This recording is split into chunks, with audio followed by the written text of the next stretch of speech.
The Artificial Podcast Shorts.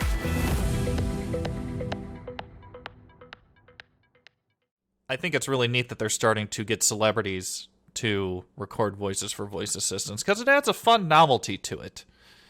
Like, you know, most people are never going to get to speak to Jennifer Aniston in their entire lives unless Jennifer Aniston's voice is recorded and becomes the voice of Alexa or Google Assistant or any voice assistant, really. Yep. So that's where I think there's a lot of novelty and stuff in it. Anyhow, synthetic voice. Maybe let's start with what is synthetic voice? Bit of an education sesh here. Why don't we dive into it? Sounds good to me. Essentially, I'm not going to go into a big, long definition, but essentially, synthetic voice is computer-generated speech. So whenever you hear the term synthetic voice tossed around, essentially just means a computer is creating a voice. In days of old, you used to have to use a synthesizer to do this, actually. Mm-hmm. Like, think about like some of the old songs where they use synthesizers and they're singing into the microphone and they warp their voice to sound robotic. Yeah. That's a days of old synthetic voice. But today, we can have computers just kind of create these out of thin air, which is really neat.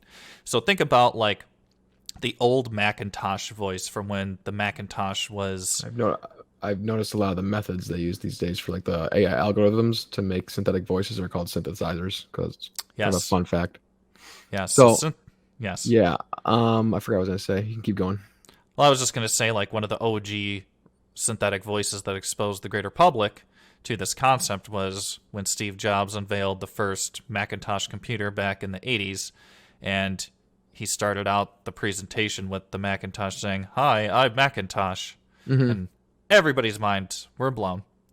And then we look at more practical and human-centered approaches to synthetic voice. So when you look at the late Stephen Hawking, for example, of course, his disease kept him from communicating, and his whole life, for the most part, he used synthetic voice to communicate to the world around him. That's an old synthetic voice. Yes, and there are people, of course, who have disabilities who still use that technology to this day. And then, of course, we get into the 2000s, and now all of a sudden we have Siri and Alexa and Google Assistant and every other voice assistant out there with synthetic voice. Yeah, and now these synthetic voices, if you get into the neural synthetic voices, sound pretty damn real. Now, Brett, explain what a neural synthetic voice is, because some people may not know. It's just a more trained voice. What does that mean? It's just it was trained more by the computer algorithm, and it sounds better. It sounds more real.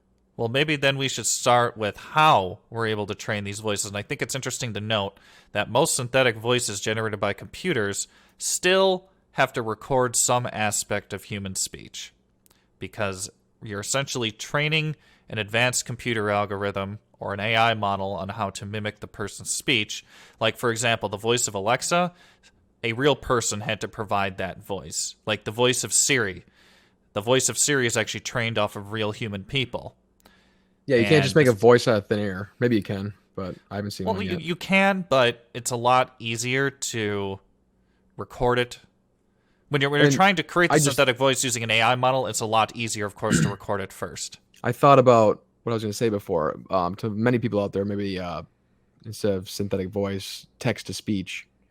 That's probably what more people have heard. Yes, text-to-speech. That's like OG synthetic voice. Think like, what was the old text-to-speech toy that kids had where you could type on it? Type-to-speech or whatever. Spell something. Yeah, what was that called? You know what I'm talking about. Spell check. I forget. Remember it was on, it was in Toy Story. Yep. I forget, but I know exactly what you're talking about. Yeah, that's like that's one of the OG versions of text-to-speech where you could just type in whatever on the keypad to the toy and it would respond back to you. Hey there, artificial podcasters. Nick Myers here just to say don't forget to smash the subscribe button to stay up to date with all of our latest episodes and new content. You can also listen to full episodes of the Artificial Podcast on Apple Podcasts, Spotify, Stitcher, Google Podcasts, and Anchor.fm.